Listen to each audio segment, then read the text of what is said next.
আমি ছেড়েই দিতে রাজি আছি সুসভ্যতার আলোক। আমি চাই না হতে নববঙ্গে নবযুগের চালক। আমি নাই বা গেলাম বিলাত, নাই বা পেলাম রাজার খিলাত। যদি পরজন্মে পায়রে হাতে ব্রজের রাখাল বালক, তবে নিবিয়ে দেব নিজের ঘরে সুসভ্যতার আলোক। যারা নিত্য কেবল ধেনু চড়ায় বংশী বটের তলে, যারা গুঞ্জা ফুলের মালা গেঁথে পরে পরায় গলে, যারা বৃন্দাবনের বনে সদাই শ্যামের বাঁশি শোনে, যারা যমুনাতে ঝাঁপিয়ে পড়ে শীতল কালো জলে, যারা নিত্য কেবল ধেনু চড়ায় বংশী বটের তলে। ওরে বিহান হলো, জাগরে ভাই, ডাকে পরস্পরে। ওরে ওই যে দধি মন্থ ধ্বনি উঠল ঘরে ঘরে। হ্যারো মাঠের পথে ধেনু চলে উড়িয়ে গোখুর রেণু।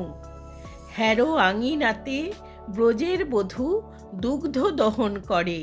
ওরে বিহান হলো, জাগরে ভাই, ডাকে পরস্পরে।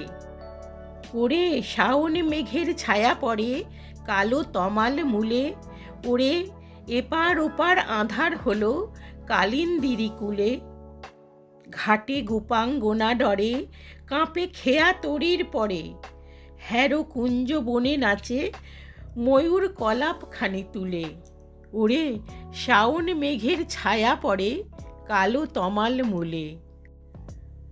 মোরা নবনবীন ফাগুন রাতে নীল নদীর তীরে, কোথা যাব চলি অশোক বনে শিখি পুচ্ছ শিরে।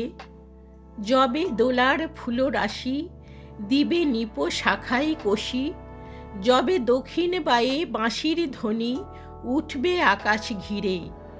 মোরা রাখাল মিলে করব মেলা নীল নদীর তীরে।